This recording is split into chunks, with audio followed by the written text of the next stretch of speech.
Hey everyone! Before we get to the video, don't forget to hit the like button and subscribe, and let us know where you're watching from and your thoughts on the story in the comments. Your thoughts and support are extremely important to us. My name is Anthony Reed. I work as a firefighter for the Chicago Fire Department, near North Side Division. I've been doing this job for over 12 years, and believe me, it's not easy. I'm the third generation in my family to continue this work. My grandfather, Thomas Reed, sadly lost his life in a warehouse fire in 1995.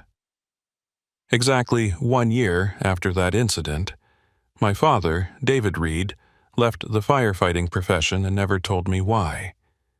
He now lives in a suburb on the west side of the city, but he never talks about his old job. In fact, he hardly ever comes into the city anymore. Until October 8th, 2024, I thought I knew what caused the fire. I thought I knew what we were fighting every time we responded to a call. Flames, smoke, heat, chemical reactions, oxygen, ignition, fuel. The fire triangle they teach in the academy. I was wrong about everything. Fire isn't just combustion. Fire is memory. Fire is consciousness. And underneath Chicago, there's been a fire burning since October 8th, 1871. 153 years. And it's not just burning, it's waiting. Let me start with October 8th, 2024. The anniversary. We didn't think anything of it at first. I mean, every year on October 8th, there's some ceremony downtown, some historical society event commemorating the Great Chicago Fire. Tourists take photos of the old water tower, the only building that survived. School kids learn about Mrs. O'Leary's cow, the usual. But those of us in the CFD, we know October 8th is always a busy night. Not because of arson or anything obvious, just because fires happen. More fires than any other night of the year. Every year. Like clockwork. We joke about it. Call it the O'Leary effect. But nobody really questions it. This year was different. The call came in at 9:47 p.m. Warehouse fire, 1200 West Grand Avenue. Old meatpacking district. The building had been abandoned since the 90s, scheduled for demolition to make room for luxury condos. Standard urban decay fire. Probably squatters, maybe some kids messing around. I was riding with my crew, Lieutenant Jennifer White driving, Tommy Kowalski and Ray Martinez in the back with me. We've worked together for 6 years. Good crew. Tommy's the veteran, 22 years on the job. Ray's younger, only 4 years in, but solid. Jennifer's been a lieutenant for 3 years, and she's the best officer I've ever worked under. The smoke was visible from 3 blocks away. Thick, black, rolling up into the October sky. But as we got closer, I heard something. Singing. High-pitched, multiple voices, harmonizing in a way that made my teeth ache. I looked at Tommy. He was checking his gear, didn't seem to notice. I looked at Ray. Nothing. Jennifer was focused on driving. "You hear that?" I asked. "Hear what?" Tommy said. "The singing, Reed, there's no singing. That's just the sirens." But it wasn't the sirens. The sirens are mechanical, predictable. This was organic. Human voices. Maybe dozens of them, all singing in perfect unison. And the language wasn't English. It sounded German. Old German, the kind my great-grandmother spoke before she forgot English in her final years at the nursing home. We pulled up to the warehouse. Flames were coming through the second-floor windows. Standard 2-alarm fire, nothing we hadn't seen 1,000 times.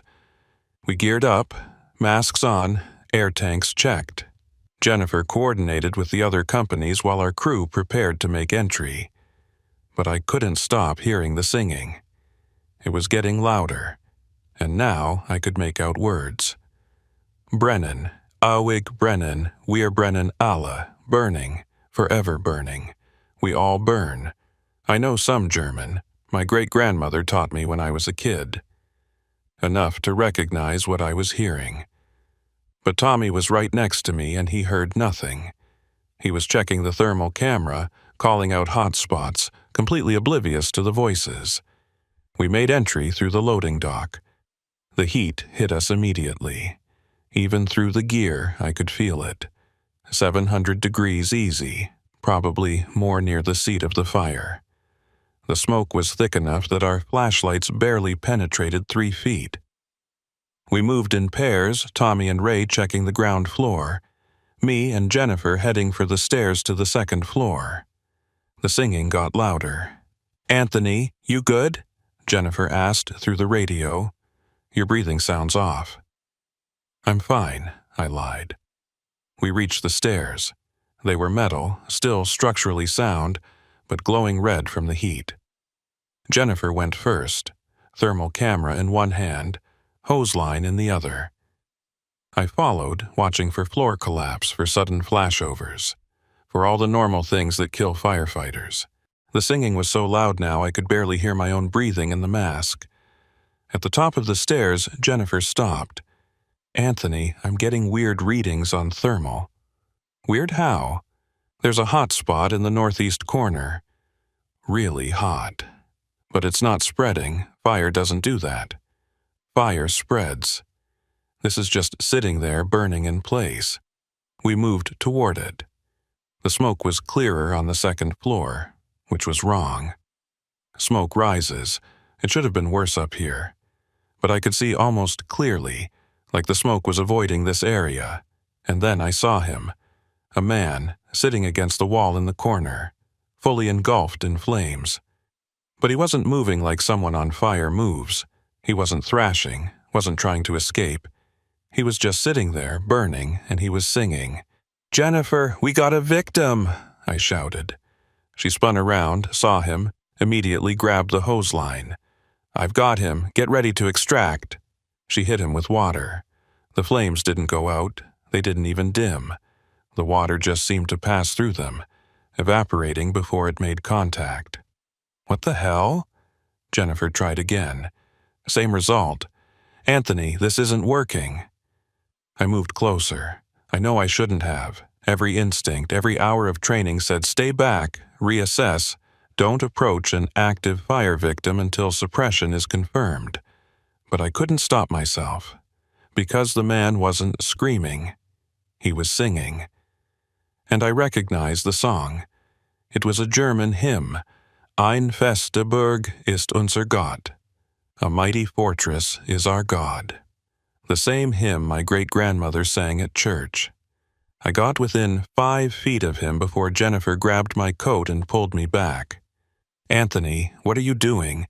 We need to retreat and reassess." But I saw his face. Through the flames, I saw his face. His eyes were open. He was looking at me. And he was smiling. Then he spoke. His lips moved and words came out, clear as day, in perfect English, even though he should have been dead, even though his lungs should have been cooked, even though it was physically impossible for him to make sound. "You can hear us, can't you?" Finally. Finally, someone can hear us. We've been singing for so long. We thought everyone had forgotten. "Who are you?" I asked. Jennifer grabbed my arm harder. "Anthony, who are you talking to? Can't you see him?" I pointed. "Right there. He's on fire, but he's not dying." "Anthony, there's nobody there. It's just an active fire in the corner. We need to suppress and search, now." I looked at Jennifer, then back at the corner. She was right. From her perspective, there was just fire. No man, no victim, just flames burning in a way they shouldn't. Confined to one spot, not spreading. But I could see him, and he could see me. "Tell Thomas we remember him," the burning man said. "Tell Thomas that the shift never ends. Tell him we're waiting." "Thomas?" I said. "Thomas Reed? That's my grandfather." The man smiled wider. "Then you're next. You're the 3rd generation, the 3rd keeper. Your grandfather understands now. Your father ran. But you came to us. You heard the singing. That means you're ready. Ready for what? To burn forever. Jennifer physically dragged me back toward the stairs. Lieutenant White, to all units, we have a situation on floor 2. Firefighter Reed is experiencing possible carbon monoxide exposure. We're evacuating now. I'm not, I shouted. I'm fine. There's a man in there. Tommy and Ray met us at the ground floor. Tommy took one look at me and nodded to Jennifer. They practically carried me out of the building. I was yelling, fighting them, trying to explain what I'd seen, but they weren't listening. Outside, they sat me down, pulled off my mask, started checking my air levels. Everything was normal. My tank still had 20 minutes. No CO exposure. No oxygen deprivation. But they were looking at me like I'd lost my mind. Reed, Jennifer said carefully. There was no one in that building. We checked thermal. We checked visual. It was just fire. No victims. No one to rescue. I saw him, I insisted. He was burning but not dying. He knew my grandfather's name. He said, "My grandfather understands now." Tommy and Ray exchanged a look I couldn't read. Jennifer was about to say something when the radio crackled. Engine 18, be advised, building collapse imminent. All personnel evacuate to safe distance. We backed up 200 feet and watched the warehouse burn. It took 4 hours and 3 alarms to get it under control. When the sun came up and we finally cleared the scene, the fire inspector wanted to talk to me. "Officer Reed, I'm Inspector Wallace. I need to ask you some questions about what you saw inside." I told him everything. The singing, the man made of fire, the way water didn't work, the message about my grandfather. He listened without interrupting, taking notes. When I finished, he closed his notebook. "Officer Reed, I need you to understand something. This building, 1200 West Grand, it's built on top of the old Chicago tunnel system, the freight tunnels from the 1800s. And before that, there was a boarding house here, a German boarding house. It burned down on October 8, 1871. 17 people died. The Great Chicago Fire," I said. Wallace nodded. "The fire started in the O'Leary barn, but it spread. It burned for 3 days. Killed 300 people officially, but the real number was probably higher. A lot of German and Irish immigrants, unregistered, living in boarding houses like the one that stood here. When this area burned, a lot of people just disappeared. No records, no graves. So I was hallucinating?" I asked. "Carbon monoxide?" Wallace looked at me for a long moment. "Officer Reed, you're the third firefighter in the last 30 years to report seeing someone burning in this location. Your grandfather reported the same thing in 1995. That's why he was here. That's how he died. He went back into the building because he saw someone who needed rescue. Someone no one else could see." My blood went cold. My grandfather died in a warehouse fire on West Grand. This building? This exact building. And your father was with him that night. Your father saw him go back in. Your father tried to stop him. But your grandfather wouldn't listen. He said he could hear them singing. He said they needed help. "The singing," I said, "German hymns. I heard them tonight." Wallace opened his notebook again. "Your father quit the department the next day. Never spoke about it, never came to the memorial. When we tried to interview him, he refused. Just said some fires can't be put out, and some people can't be saved, and he wasn't going to watch his son make the same mistake." "But my father never told me any of this," I said. "He never warned me. Would you have listened? Would you have believed him?" I didn't have an answer for that. Wallace handed me a card. "This isn't official, this isn't going in my report, but you should go see your father. Ask him about the keepers. Ask him about the eternal shift. And Officer Reed, if you start hearing the singing again, Don't go back. Don't investigate. Don't try to help. Because whatever's down there under the city, it's been burning since 1871, and it wants to keep burning forever. I took the card. It was blank except for a phone number. Whose number? Someone who can explain better than I can. His name is Father Dimitri. He's a priest at Holy Trinity Orthodox Cathedral. He's been tracking these incidents for 40 years. He knows more about the Chicago fire than anyone alive.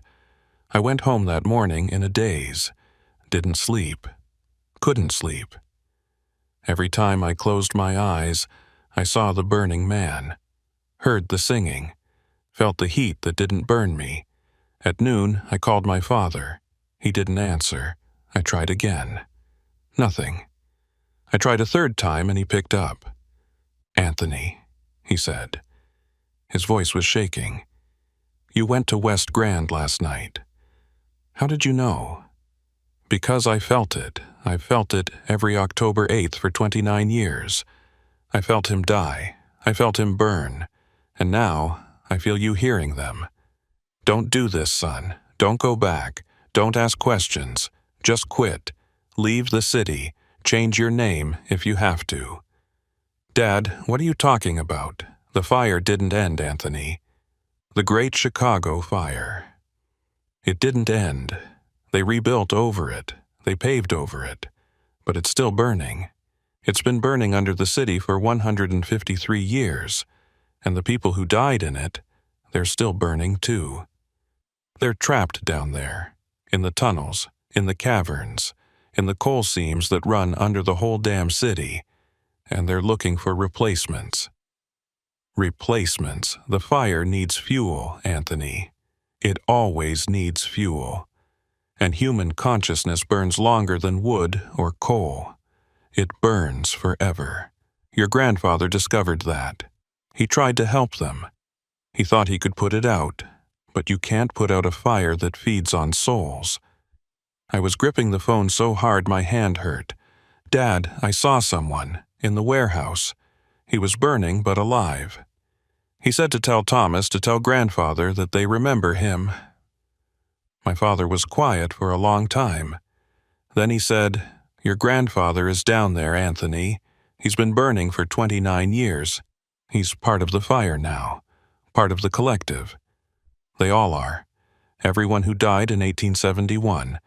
Everyone who's died in fires in Chicago since. They're all connected, all burning together, all singing together." "The singing," I said.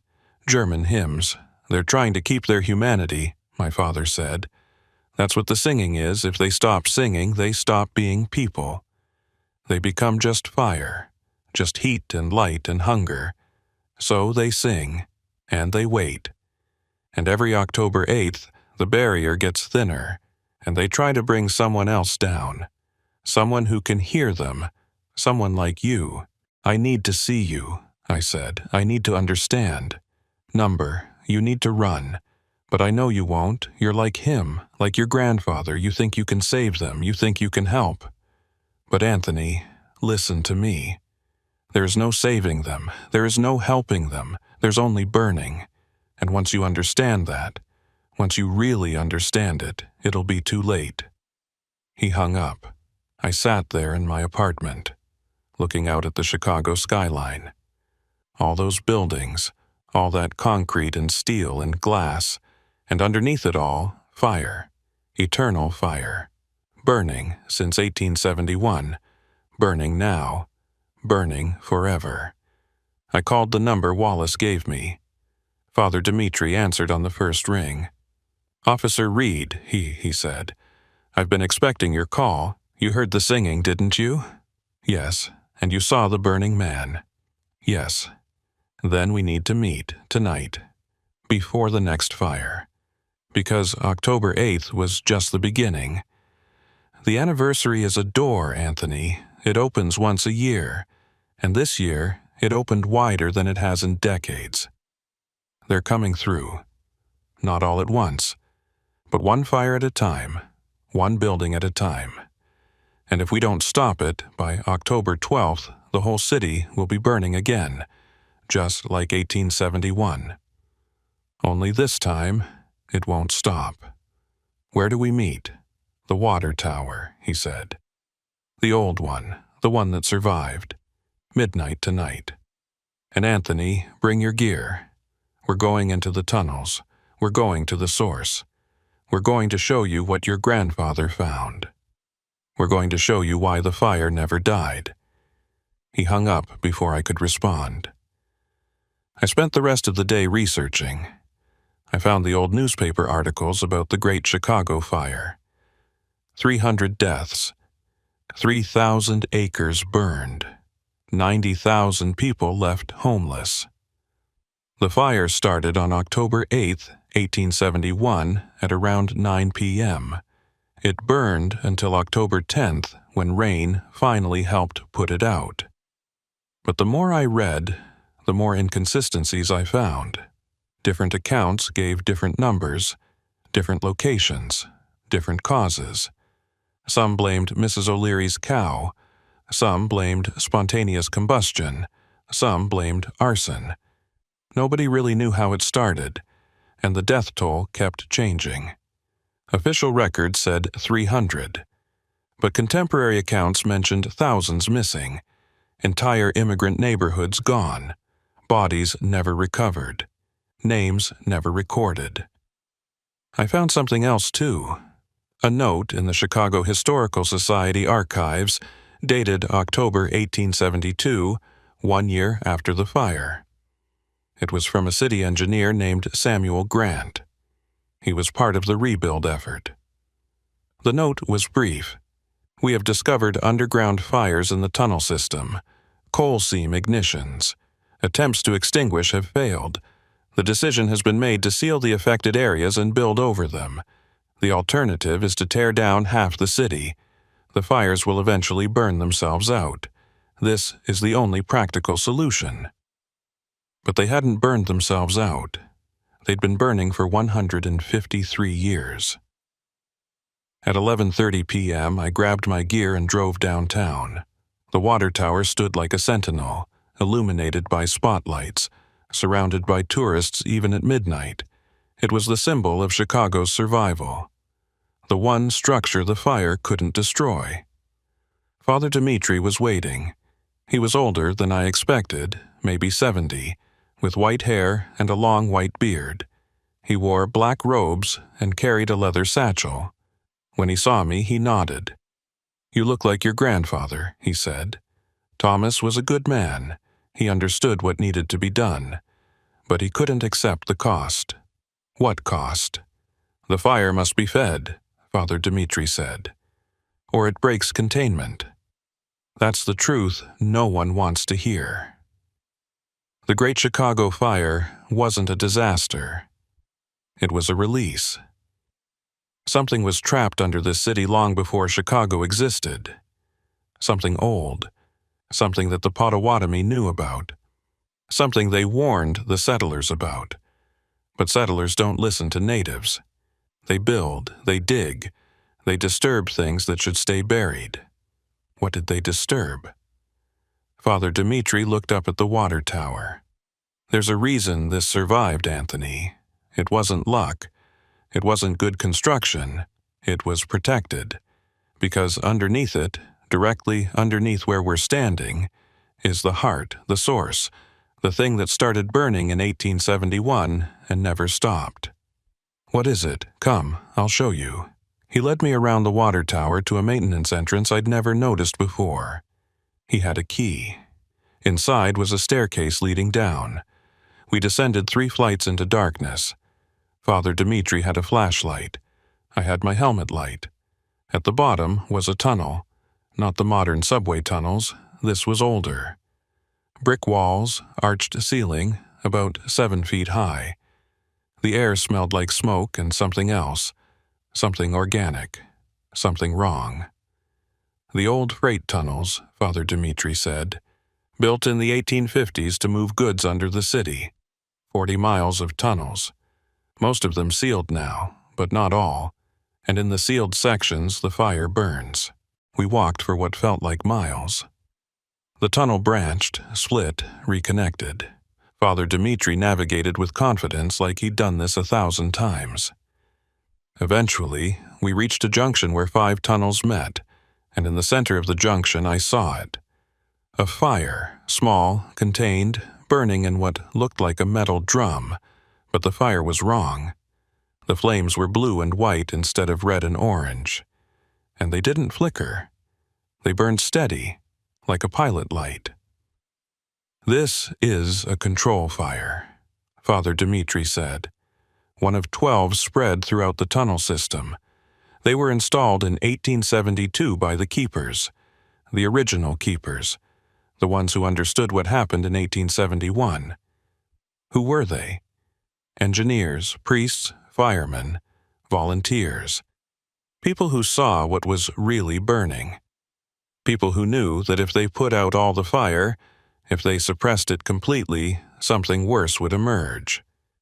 So they made a deal. They would keep the fire burning. Controlled, contained, federal. In exchange, the true fire would stay underground, would stay dormant, would sleep. Fed with what? Father Dimitri looked at me. With people, Anthony, with volunteers. The fire needs consciousness to burn, needs human awareness. Without it, it becomes wild, becomes hungry, becomes the thing it was before humans learned to control it. You're saying people volunteer to burn forever? Not forever. 27 years. A generation. That's how long the consciousness can maintain its structure in the flame. After that, it dissolves, becomes part of the collective fire, loses individuality. Your grandfather has 2 years left. Then he'll be gone. Truly gone. I felt sick. So the man I saw, the burning man, he's been burning since. 1997, Father Dimitri said. His name was Richard Torres, CFD firefighter. He volunteered, took your grandfather's place. But we need a new volunteer for the 2024 cycle. We need someone by October 12th. The anniversary window closes then. If we don't have a volunteer, the control fires go out, and the true fire wakes up. And what happens then? Father Dimitri gestured around us. Chicago burns again, really burns this time. Not 3 days, not 3,000 acres. Everything. 6 million people. The fire has been storing energy for 153 years, Anthony. If it's released all at once, nothing stops it. Not water, not chemicals, not rain. It burns until there's nothing left to burn. So you want me to volunteer, I said. That's why you brought me here. You want me to replace Torres. No, Father Dimitri said. I brought you here to give you a choice, because there are 2 paths forward. The first path is the old way, the way of the keepers. Someone volunteers. Someone burns for 27 years. The cycle continues. Chicago stays safe. And the second path? We end it. We extinguish all 12 control fires simultaneously. We let the true fire emerge, and then we try to kill it. Really kill it, permanently. It's never been attempted. It might not be possible. But if it works, Chicago is free. No more volunteers. No more eternal shift. No more singing in the flames. But if it doesn't work, then 6 million people die. Father Dimitri opened his satchel and pulled out a folder. These are the names of everyone who's volunteered since 1872. 73 people, all firefighters, all people who heard the singing, all people like you. He opened the folder. I saw the list, names, dates, duration, and there at the bottom, Thomas Reed, 1995 to 2025, with a note, cycle incomplete, replacement needed. Your grandfather was supposed to burn until 2022, Father Dimitri said. But he got sick in 2020. COVID. Even in the flames, even burning, he got sick. The fire couldn't protect him. He's deteriorating faster than he should. We need his replacement now, 3 years early, or his section of the control fire fails. Which section? West Grand Avenue, the boarding house, the place you were last night. That's his section, that's where he's burning. And if his fire goes out, that's where the breach starts. That's where the true fire comes through. I looked at the folder, at the 73 names, at my grandfather's name, and I understood why my father ran, why he never came back to Chicago, why he warned me not to ask questions. Because once you know, once you really understand what's burning under the city, you can't unknow it. You can't ignore it. You either volunteer to burn or you watch millions die. I need time, I said. I need to think. You have until October 12th, Father Dimitri said. 4 days. After that, the anniversary window closes. The volunteer cycle resets. And your grandfather's section fails.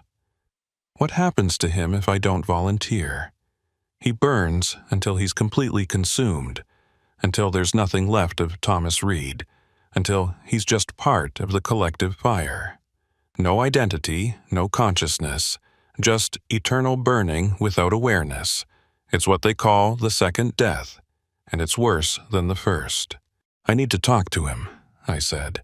I need to talk to my grandfather. Is that possible? Father Dimitri nodded slowly. Yes. But Anthony, understand that he's not the man you remember. 29 years of burning changes a person. Strips away everything non-essential. What remains is just the core, just the fundamental truth of who they were. And your grandfather's truth is duty. It's always been duty. If you talk to him, he'll tell you to volunteer. He'll tell you it's your responsibility. Your family obligation. The third generation. I don't care, I said. I need to hear it from him. I need to know if he chose this or if he was tricked. No one is tricked, Father Dimitri said sadly. Everyone who volunteers knows exactly what they're agreeing to. They hear the singing. They see the burning. They understand the cost. And they choose duty over life. They choose the city over themselves. Tomorrow night, I said, can you arrange it? Can I talk to him? Tomorrow is October 9th, Father Dimitri said. The second day of the anniversary window. The fires will be stronger, more visible, more vocal. Yes, I can arrange it. But Anthony, be sure this is what you want. Because once you hear him speak, once you understand why he volunteered, it becomes very hard to say no. I'm going to talk to my father first, I said. He needs to tell me the truth, all of it. Father Dimitri handed me the folder. Then take this. Show him. Let him see that his name was supposed to be on this list too. Let him explain why he ran instead of burning. I took the folder and walked back through the tunnels alone.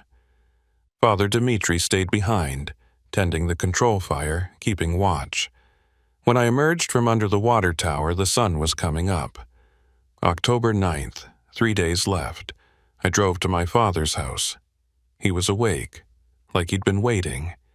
When he opened the door and saw the folder in my hands, his face went pale. You know, he said, they told you. I need to hear it from you, Dad.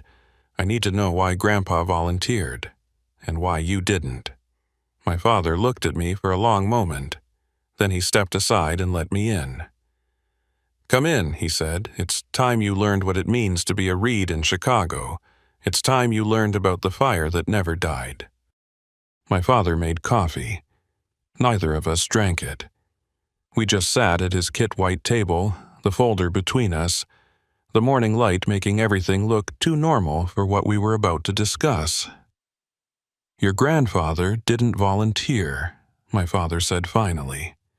Not at first. He was chosen. That's what the keepers don't tell you. They make it sound like a choice, like some noble sacrifice. But once you hear the singing, Once you can see the burning people, you're already marked, already halfway to the flames. What do you mean marked?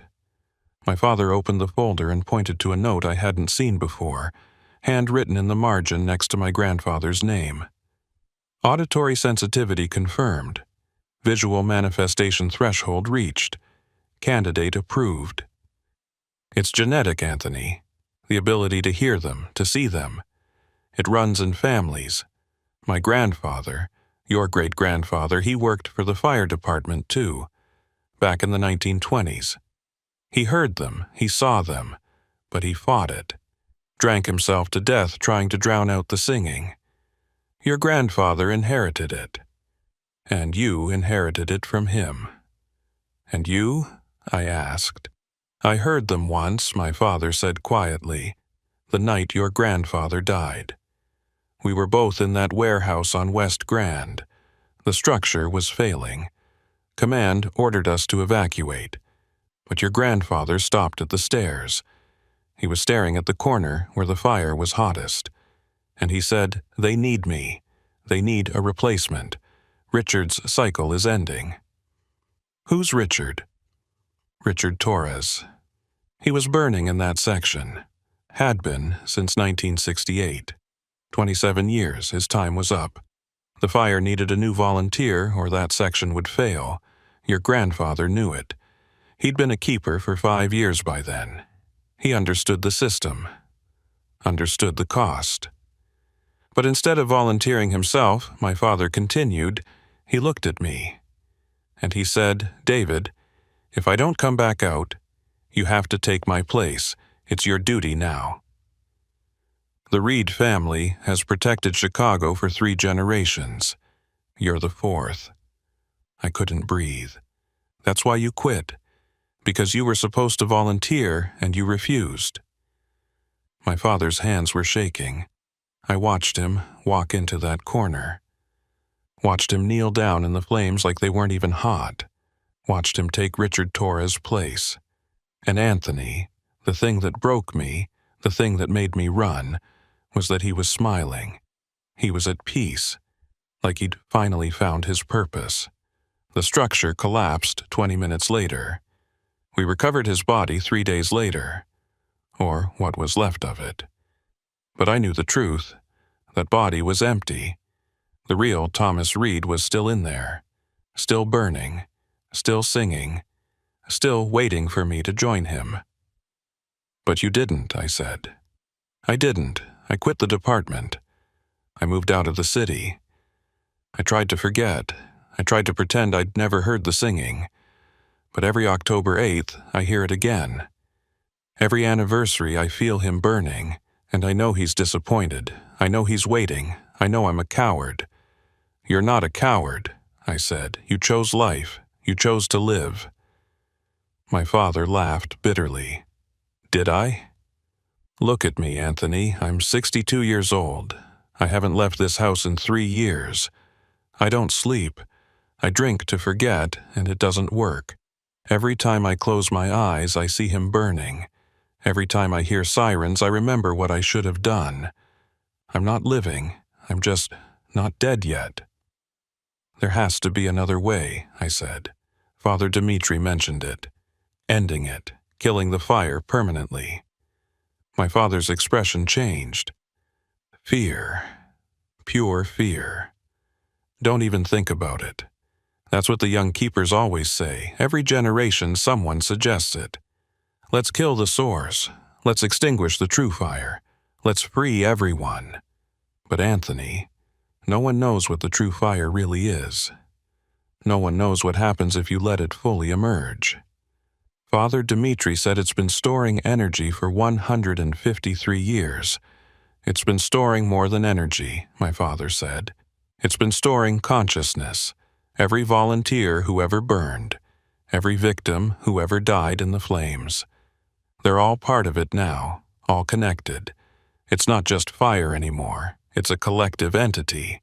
And if you release it, if you break the control system, you're not just releasing fire. You're releasing 153 years of human suffering and rage. So, what do?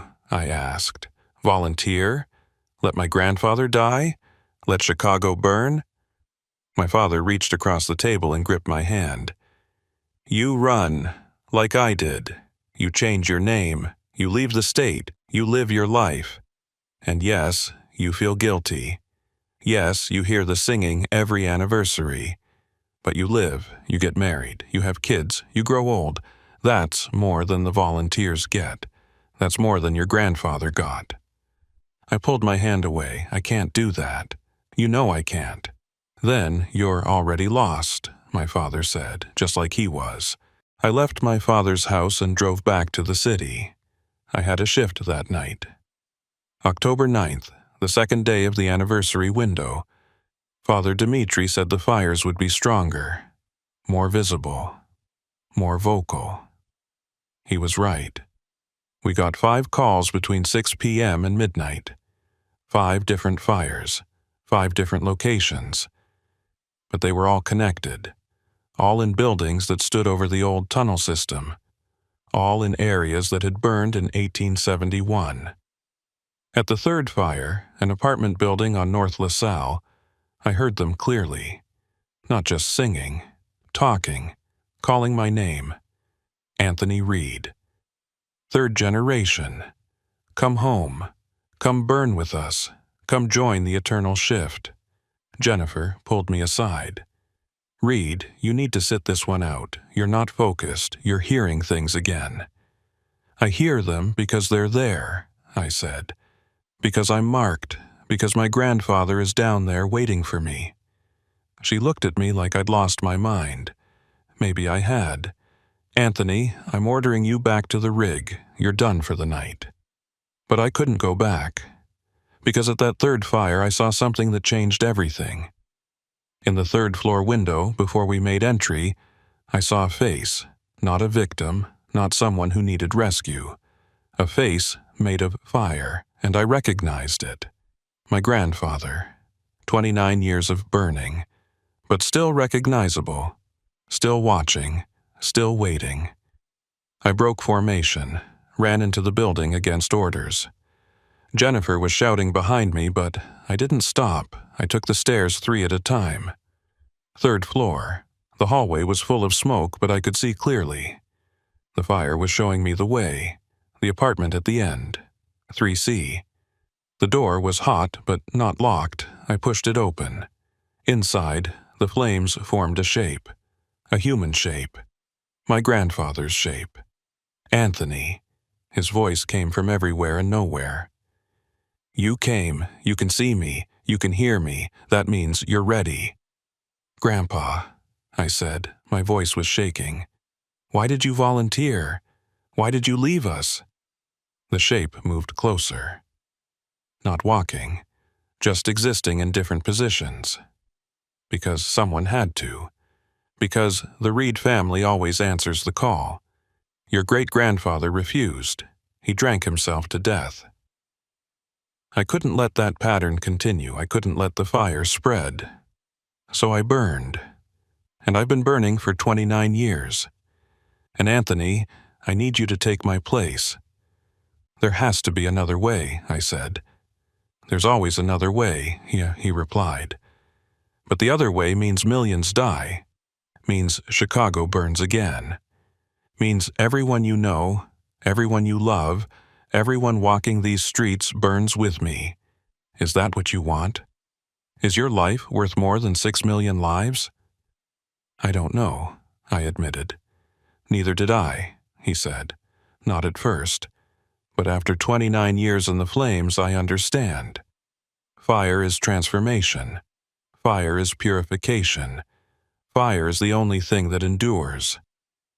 Wood rots, metal rusts, stone crumbles. But fire? Fire is eternal. And by burning, by suffering, by singing, I keep that fire contained. I keep it from spreading. I protect this city. And soon, you'll understand too. What if I refuse? Then I burn until there's nothing left of me, until I dissolve into the collective fire. And the control system fails, and the breach begins, and Chicago learns what it's like to burn the way I've been burning. Every man, woman, and child, burning but unable to die, burning forever. Is that what you want? Is that the choice you're making? Before I could answer, Jennifer crashed through the door. She couldn't see my grandfather, couldn't hear him. To her, I was just standing in an active fire talking to myself. She dragged me out, down the stairs, out to the street. The paramedics checked me. No burns, no smoke inhalation. Nothing. Just a firefighter who'd lost his mind. Lieutenant White suspended me on the spot. Go home, Reed. Get your head straight. See a counselor. And don't come back until you can do your job without hallucinating. I went home, but I didn't sleep. I couldn't. Because now I'd seen him. Now I'd heard him. And I knew he was telling the truth. At 2 a.m., someone knocked on my door. Father Dimitri, with 2 other people I didn't know. An older woman in firefighter gear and a younger man with burn scars covering his hands. We need to talk, Father Dimitri said. May we come in? I let them in. The woman introduced herself. I'm Captain Rebecca Walsh, CFD, retired. I was a keeper for 15 years. I know what you're going through. The younger man nodded. I'm Daniel Park. I'm a candidate, like you. I started hearing the singing 3 months ago. I've been training with the keepers ever since. Training for what? I asked. To burn, Daniel said simply. My cycle starts on October 12th. I'm replacing the volunteer in the South Side section. His 27 years are up. You're volunteering, I said. You're choosing this? Daniel showed me his scarred hands. I got these in a house fire 2 years ago. Saved 3 kids but lost most of the feeling in my hands. Can't fight fires anymore. Can't hold tools. Can't do the job I love. But I can still serve. I can still protect people. And burning for 27 years? That's 27 more years of purpose. 27 more years of meaning. Without this, I'm just a washed-up firefighter who can't do his job. Father Dimitri opened another folder. This one had photos. Current photos, the 12 control fire locations. In each photo, if you looked carefully, you could see a shape in the flames. A human shape. These are the current volunteers, he said. 12 people, 12 sections of the city. Each burning since their cycle started. Each maintaining the control system. And each one was someone like you. Someone who heard the singing. Someone who could see the truth. He pointed to one photo, West Grand Avenue, your grandfather. His cycle should have ended in 2022, but he got sick. The fire couldn't protect him from COVID, so his consciousness is degrading faster than normal. We need his replacement in 3 days or his section fails. And if I volunteer... What's the process? Captain Walsh answered. October 12th, midnight. The anniversary window closes. You come to the control fire location. You step into the flames. You accept the burning. And you sing. You keep singing for 27 years. That's how you maintain consciousness. That's how you keep from dissolving into the collective. The singing is everything. 27 years of burning, I said. How do you survive that? You don't survive it, Captain Walsh said. You endure it. There's a difference. Every second is agony. Every moment is suffering. But you endure because you know you're protecting something. Because you know your pain has purpose, Daniel spoke up. I've talked to 3 current volunteers. They all say the same thing. The first year is the hardest. Your ego fights, your body remembers, your mind screams. But by the 2nd year, you start to let go. By the 5th year, you start to understand. By the 10th year, you become the fire. And by the end, by year 27, you're ready to let go, ready to dissolve, ready to become part of the eternal flame. That's insane, I said. That's duty, Father Dimitri replied. That's what your grandfather understood. That's what your father couldn't accept, and that's what you have to decide. October 12th, 3 days from now. We need your answer." They left me with the folders, the photos, and a phone number. Call us when you decide. Or don't call. Don't show up. Let your grandfather dissolve. Let his section fail. Let the breach begin. The choice is yours. I spent October 10th in research mode. I accessed the CFD Historical Archives. I found records going back to 1872. And I found the pattern. Every 27 years, a firefighter died in the line of duty in one of the 12 control fire locations. Every single time. No exceptions. The deaths were always ruled accidental. Structural collapse, flashover, smoke inhalation. But the bodies were always burned beyond recognition, and the fires always seemed to extinguish themselves shortly after. The keepers had been running this system for 152 years, 73 volunteers across 12 locations. Generations of firefighters burning in secret to protect a city that didn't even know they existed. And now they wanted me to be number 74. That night I went back to the tunnels, not with Father Dimitri, alone. I needed to see the control fires myself, needed to understand what I was being asked to do. I found the entrance under the water tower, descended the stairs, navigated the tunnels from memory. The control fire was still burning, blue and white flames, steady, eternal. But now I could see more. I could see shapes in 12 different directions. 12 fires burning in 12 locations throughout the tunnel system. And in each fire, a person. Burning, singing, enduring, I walked toward the nearest one. It took 20 minutes of tunnel navigation. When I reached it, I saw him clearly. A firefighter, maybe 30. He'd been burning for what looked like 10 or 15 years. His features were simplified, reduced to essentials. But he was aware. He saw me. "You're a candidate," he said. "I can tell. You have the look." The fear mixed with duty. I had that look too.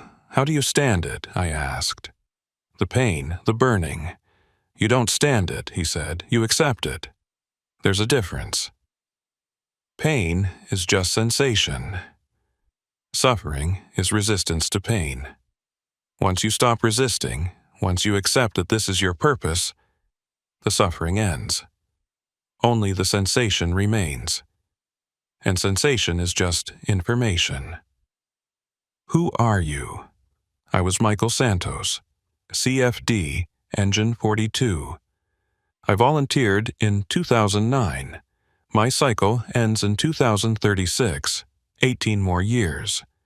But honestly, I've lost track of time. Time doesn't mean much when you're burning.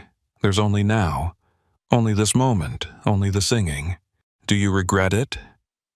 Every day for the first 5 years. Not at all for the last 10. I protect 500,000 people in my section. They don't know I exist. Don't know I'm burning. Don't know they owe their lives to me. But I know, and that's enough. I'm scared, I admitted. Good, Michael Santos said. Fear means you understand the cost. Fear means you're taking this seriously. The volunteers who came in without fear, they didn't last. They fought the fire, tried to escape, dissolved into the collective in months. But if you respect the fire, if you accept the burning, you can maintain consciousness for the full 27 years. My grandfather is failing, I said. He got sick, COVID. Even in the flames, he got sick. Michael nodded. I know Thomas. We sing together sometimes. Our sections are close enough that we can harmonize. He's deteriorating faster than he should. He needs you, Anthony. He needs you to release him, to take his place, to let him finally dissolve in peace. What if I refuse? Then he burns in agony until he fragments completely. and his section fails. And the true fire breaks through. And everyone in Chicago pays the price. It's a simple equation, really. Your 27 years of suffering versus millions of people burning forever. Is your comfort really worth more than their lives? I don't know, I said honestly. Then you're not ready, Michael Santos said. Come back when you know. Come back when you've made peace with the fire. Because once you step in, once you accept the flames, there's no going back. You burn until your cycle ends, or until you dissolve trying. I walked back through the tunnels, but I took a different route. I wanted to see more, wanted to understand the full scope of the control system. I found another fire.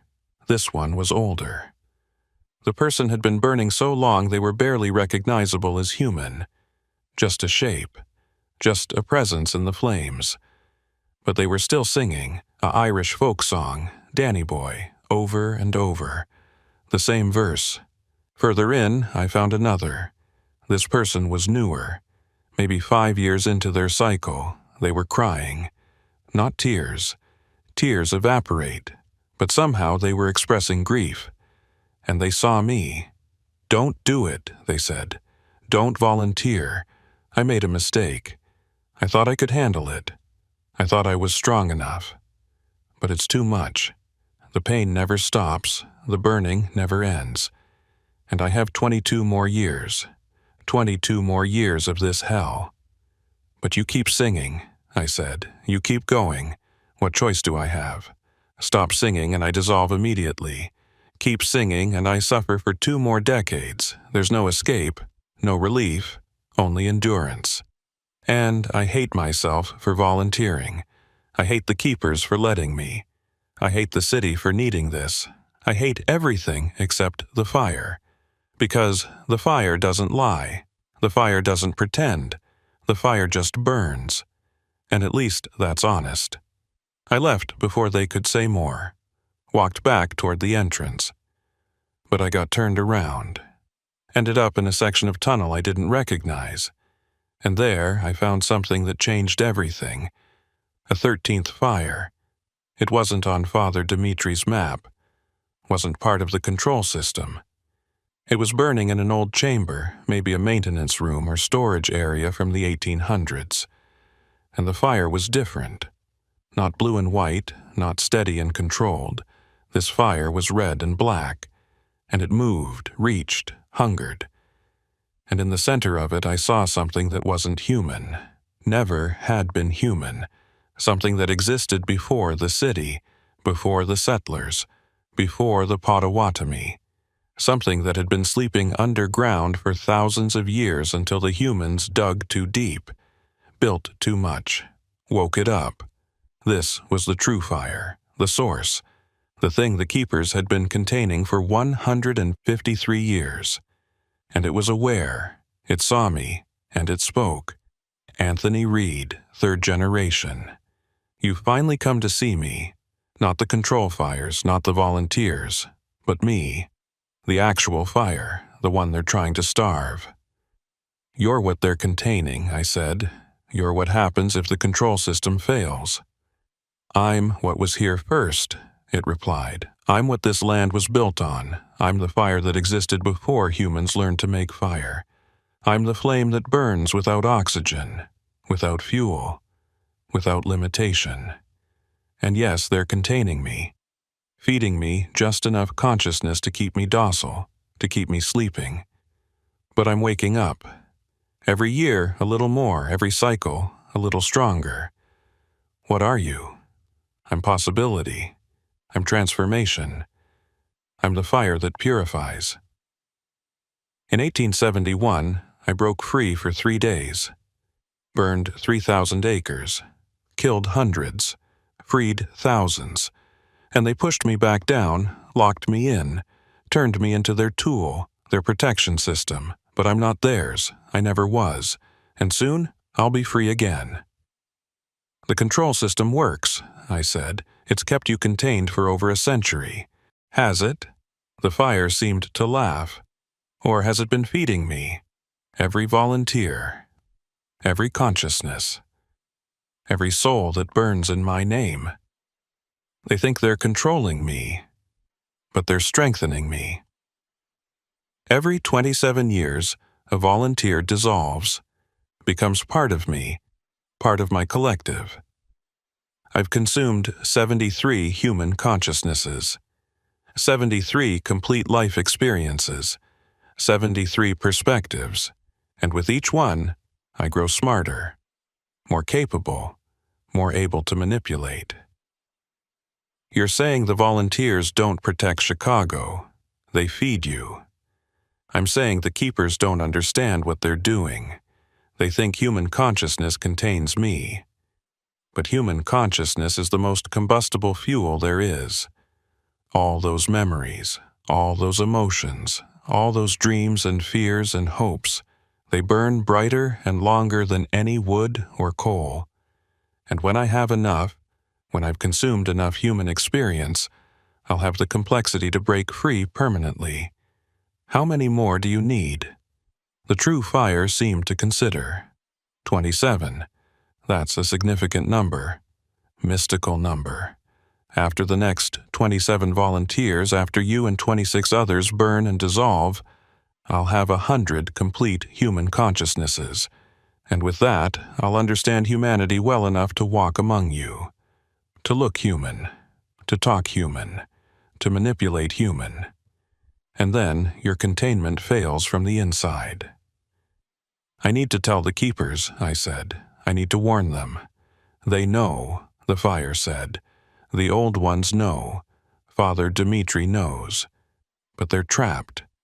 If they stop the volunteer system now, I break free immediately. If they continue the system, I break free eventually. The only difference is timing, and they've chosen to give humanity a few more generations before I consume everything. There has to be a way to kill you, I said, to extinguish you permanently. The fire laughed. You can't kill fire. You can only redirect it, transform it. But consciousness fire, eternal fire, the fire that feeds on awareness itself, that's not a fuel fire. That's not a chemical reaction. That's something older. Something that exists between matter and energy, between the physical and metaphysical. You can't extinguish me because I'm not burning. I am the burning. Then, what do? I asked. Volunteer and feed you? Refuse and let you break free now? Either way, Chicago loses. Not necessarily, the fire said. There is a third option, but it requires sacrifice of a different kind, not burning for 27 years. Burning once, completely, permanently. A consciousness so pure, so complete, so willingly given that it doesn't feed me. It transforms me, changes what I am, makes me something new. What kind of consciousness? Someone who understands both sides. Someone who's heard the singing, someone who's seen the volunteers, someone who's met me, someone who chooses to burn not out of duty, not out of obligation, but out of love. Love for the city, love for humanity, love for life itself. You're talking about me, I said. I'm talking about whoever is strong enough, the fire replied. Your grandfather wasn't. He burned out of duty. Your father wasn't. He ran. But you, Anthony Reed, you might be different. You might be capable of the one thing I've never consumed. Willing sacrifice, motivated by pure love. And if I do this, if I burn for love instead of duty, what happens? I don't know, the fire admitted. And that's what makes it interesting. Every volunteer so far has burned for external reasons. Protection, duty, obligation, fear. But love, true love, that might change me, might transform me, might turn me into something that doesn't need to consume, might make me into something that protects because it wants to, not because it's forced to. That's a hell of a gamble, I said. The fire seemed to shrug. It's the only gamble you have. Volunteer the old way. Become Volunteer 74, burn for 27 years and eventually feed me. Refuse and watch Chicago burn today. Or try the third option. Burn completely, burn willingly, burn for love, and see if that transforms both of us. I need to think, I said. You have until midnight, October 12th, the fire said. The anniversary window closes then. After that, the next cycle can't begin. After that, the control system fails. After that, I emerge. And after that, humanity learns what it's like to burn the way I've been burning for millennia. I turned and ran, back through the tunnels, back toward the entrance. Behind me, I could hear the fire's voice echoing. Think carefully, Anthony Reed. Think about what you're willing to burn for, because that choice will define everything that comes next. I emerged from the tunnels just as the sun was rising. October 11th. 1 day left. 24 hours to decide. Volunteer the traditional way. Try the third option. Or refuse and watch Chicago burn. I had one more person I needed to talk to. One more perspective I needed to hear. My grandfather's. Not the shape in the flames. The real Thomas Reed. What was left of him. His true consciousness before it dissolved completely. I called Father Dimitri. I need to talk to him, tonight. At his control fire, I need to hear the truth. Father Dimitri was quiet for a moment. Are you sure? He's not doing well. The degradation is accelerating. He might not be fully coherent. I'm sure. Then come tonight. 10 p.m., I'll take you to his section. But Anthony, be prepared. What you see won't be the grandfather you remember. It'll be what's left of him. And that might be harder than the fire itself. I'll be there, I said. One more day, one more night, and then a choice that would determine not just my fate, but the fate of 6 million people, and possibly the fate of the fire itself. The true fire said love could transform it. But what if that was a lie?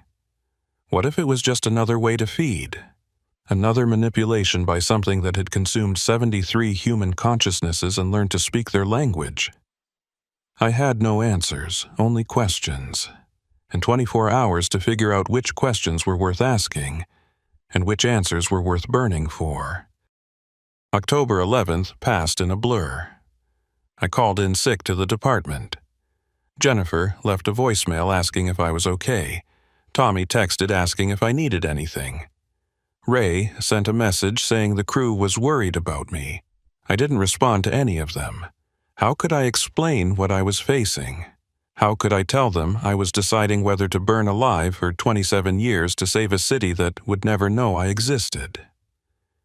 I spent the day reading everything I could find about the Great Chicago Fire. Not the sanitized history they teach in schools. The real accounts. The survivor testimonies. The unexplained phenomena. I found a journal entry from a woman named Catherine Mueller. She was a German immigrant who survived the fire. Her boarding house on West Grand burned down on October 8, 1871. She escaped, but 17 of her neighbors didn't. 3 days after the fire, she wrote this entry, and I'm translating from German. The fire was alive. I know how this sounds. I know people will think the smoke affected my mind. But I saw it. The flames had eyes. The flames had intention. They chose who to take and who to spare. My room was burning, but I felt no heat. The fire parted for me like the Red Sea for Moses.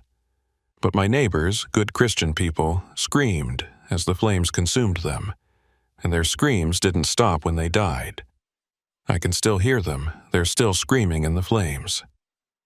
The journal entry was dated October 11th, 1871, exactly 153 years ago to the day. I found another account from a firefighter named Patrick Murphy. He was one of the first responders to the O'Leary barn. He wrote a letter to his brother in Boston a week after the fire. The fire moved wrong. I've fought 100 fires and this one moved wrong. Fire spreads upwind when it's hot enough, but this spread in patterns, geometric patterns, like someone was drawing lines across the city. We'd suppress one block and it would jump 3 blocks over in a straight line and start again. No sparks, no ember transfer, just spontaneous ignition in a perfect grid. And the sound, Jesus, Patrick, the sound. Voices in the flames, singing, chanting. In languages I don't know. The other men heard it too. We don't talk about it, but we all heard it. I found a third account from a city engineer named Samuel Grant, the same one whose note I'd found before. But this was a personal letter to his wife dated October 10th, 1871. Dearest Elizabeth, I don't know if I will survive long enough to mail this letter. We have discovered something beneath the city, something that was sleeping until we disturbed it. The tunnel system we built for freight, the new water works, the foundations we dug too deep. We woke something that should have stayed buried. The fire is not a disaster, the fire is a response. The earth itself is trying to seal the breach. I fear we have unleashed something that cannot be contained. If I do not return, tell our children that their father tried to protect them. Tell them the fire was my fault. Tell them I'm sorry.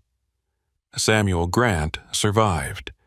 He was the one who designed the control fire system in 1872. He was the original keeper. And according to the records, he was also the first volunteer.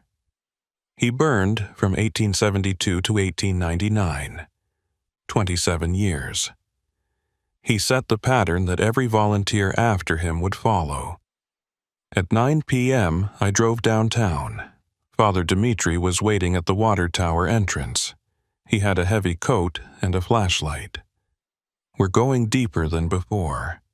Your grandfather's section is in the oldest part of the tunnel system, where the original settlers dug in the 1830s. How is he? I asked. Failing, Father Dimitri said simply. COVID broke something in him. Even in the flames, even burning, his body remembered being sick. His consciousness is fragmenting. He's having trouble maintaining the song. By next week, he'll be gone completely, dissolved into the collective fire. We descended into the tunnels. This time, we walked for what felt like miles. The tunnel walls changed as we went deeper. The newer brick gave way to older stone. The stone gave way to hand-hewn rock. And eventually, we reached sections that weren't built by humans at all. Natural caverns, limestone formations, underground streams that had carved spaces in the bedrock over millions of years. This is where it lives, Father Dimitri said. The true fire. In the deepest chambers, the Potawatomi knew about it. They called it the cold fire. Fire that burns but doesn't produce heat. Fire that consumes consciousness instead of matter. They made offerings to it, kept it appeased. But when the settlers came, when they started digging, building, disturbing the earth, the cold fire woke up. You knew, I said. You knew the volunteers were feeding it, making it stronger. Father Dimitri stopped walking. We suspected. The older keepers. We've been documenting changes over the years. The fire is more intelligent now than it was in 1872. More capable of communication. More able to manipulate. Yes, we knew. But what choice did we have? Stop the system and 6 million people burn today. Continue the system and maybe 6 million people burn in 50 years. We chose 50 more years. That's a hell of a choice to make for other people. That's the burden of the keepers, Father Dimitri said. We make the impossible choices so others don't have to. We maintain the system. We carry the guilt. We live with the knowledge. And when our time comes, some of us burn too. I'm 73 years old, Anthony. In 4 years, I'll be 77, and when I can no longer carry this burden, I'll volunteer. I'll take my place in the flames, because someone has to. because the alternative is worse. We reached a chamber that glowed with blue and white light, and there, in the center, was the control fire. And in the center of the fire, barely recognizable, was my grandfather. He'd been burning for 29 years. His features were simplified to almost nothing. Just the suggestion of a face, just enough structure to maintain identity. But I could see the degradation. Parts of him were becoming transparent. Gaps in his form where the consciousness was failing. He was dissolving in real time. "Grandpa," I said, "it's Anthony. I came to talk to you." The burning shape turned toward me. The movement was slow, like moving through water. "Anthony, third generation. You came. I've been waiting, been singing, been holding on. But it's getting harder. The coherence is failing. The pattern is breaking down. Why did you volunteer?" I asked. "Why did you choose this?"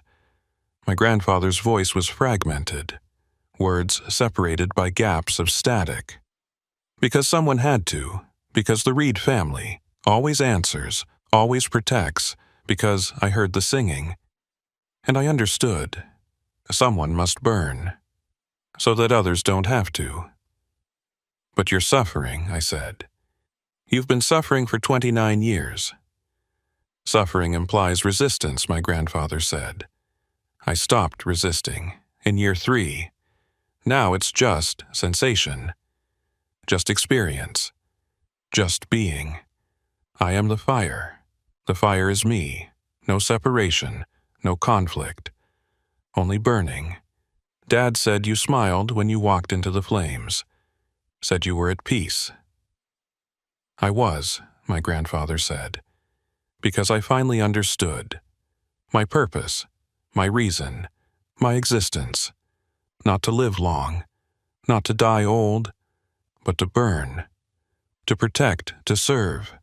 The greatest privilege is purpose, and I found mine. "But you got sick," I said. "Even in the flames you got sick. The fire couldn't protect you. The fire protects the city, not the volunteer. We are fuel, necessary fuel, but fuel nonetheless. I got sick, degraded faster than I should. Now I'm failing. Need replacement. Need you. To take my place, to let me go. What if I refuse? Then I burn, until nothing left, until consciousness gone, until only fire remains. Painful, lonely, but necessary. The section must hold. Chicago must survive." "What if there's another way?" I asked. The true fire told me about a third option. Burning for love instead of duty. Complete sacrifice might transform the fire instead of feeding it. My grandfather was quiet for a long moment. The flames around him flickered. Dangerous, untested, might work, might just be. A lie, a manipulation. The fire is ancient, intelligent, patient. It could be offering hope, to gain another volunteer, another consciousness, another meal. So what do I do? What every Reed does. Make the choice. That protects the most people, even if that choice destroys you. "That's not fair," I said. "I didn't ask for this. I didn't choose to hear the singing." "Neither did I," my grandfather said. "Neither did your great-grandfather, neither did Samuel Grant. But we heard it, because we were capable of hearing it, and with capability comes responsibility. You can hear them, so you must answer them. That's the burden of awareness." "I don't want to burn for 27 years, I said. "I don't want to dissolve into the collective fire. I don't want to cease existing." "No one does," my grandfather said. "But Anthony, listen. The volunteers don't cease existing. We transform, become part of something larger, lose individuality, but gain connection, Every volunteer that ever burned, we're all here, all together, all one.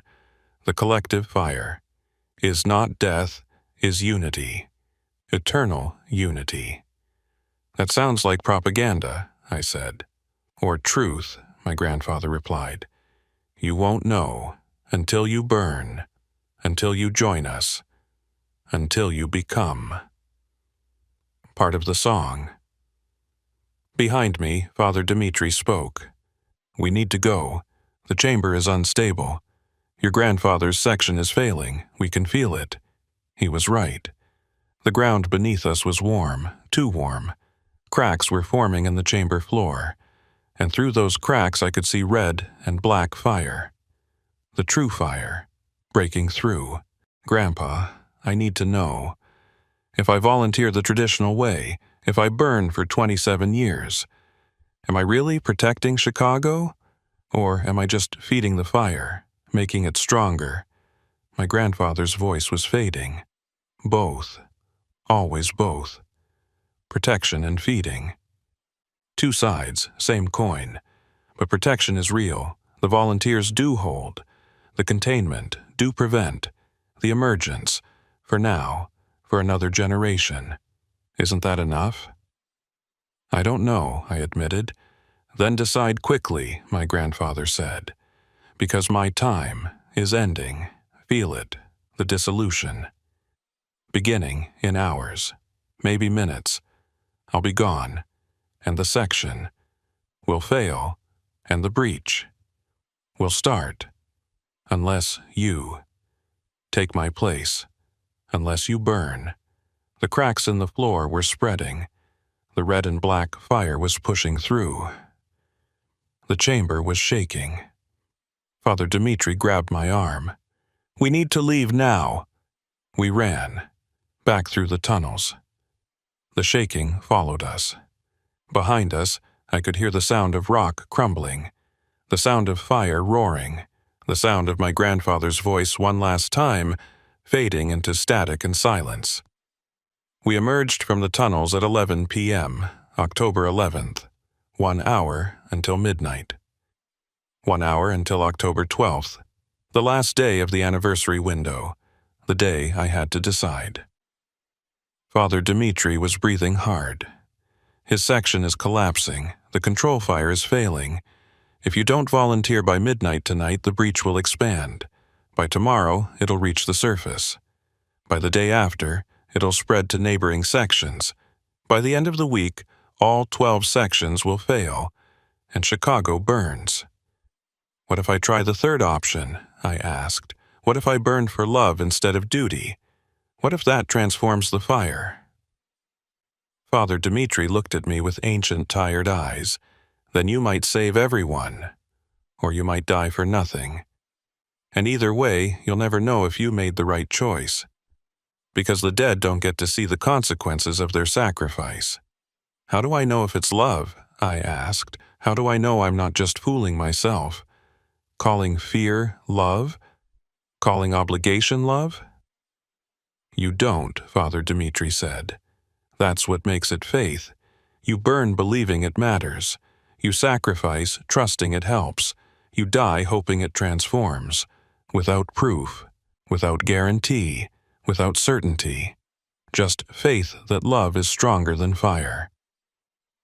I sat on the steps of the water tower, the same tower that survived the Great Chicago Fire, the same tower that stood over the heart of the true fire, the same tower that had watched 153 years of volunteers walk into the flames. I had 1 hour to decide, and I had no idea what the right choice was. At 11:30 p.m. my phone rang. My father. His voice was shaking. Anthony, I can feel it. Your grandfather is dissolving. The section is failing. And I need to tell you something. Something I should have told you years ago. What? The reason I ran. The reason I couldn't volunteer. It wasn't cowardice. It was your mother. She was pregnant with you. And I had to choose. Burn for 27 years and never see my son. Never hold my son. Never raise my son. or live and give you a father. I chose you, Anthony. I chose you over Chicago, and I've regretted it every day since. Dad, let me finish. I chose you, but you're not me. You don't have a son. You don't have a family depending on you. You have a choice I didn't have. You can volunteer. You can burn. You can protect the city. And you won't be abandoning anyone. You'll be serving something greater than yourself. And, Anthony, that's a gift. That's a privilege I never had. You want me to burn? You're telling me to volunteer? My father's voice broke. I'm telling you that if you do, I'll understand. I'll be proud. I'll know my son was braver than his father. I'll know my son did what I couldn't. And Anthony, if you see your grandfather down there, if you can still communicate with him before he dissolves completely, tell him I'm sorry. Tell him I should have taken his place. Tell him I was wrong to run. I'll tell him, I said. I love you, son. Whatever you choose, I love you. He hung up. At 11:45 p.m., Captain Rebecca Walsh called. I'm bringing Daniel Park to his control fire. His cycle starts at midnight. He's ready. He's been training for months. He knows what he's accepting. And Anthony, I want you to know something. Every volunteer who's ever burned, they all say the same thing in their first hour. They say they feel their life finally has meaning, finally has purpose, finally matters in a way it never did before. The suffering comes later, but the meaning is immediate, and that meaning sustains them through the 27 years. At 11:50 p.m., I walked back into the tunnels. Father Dimitri was waiting.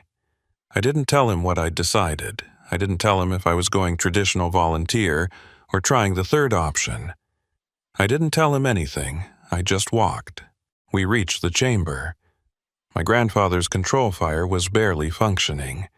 The blue and white flames were flickering. The shape that had been Thomas Reed was almost completely transparent. Minutes left.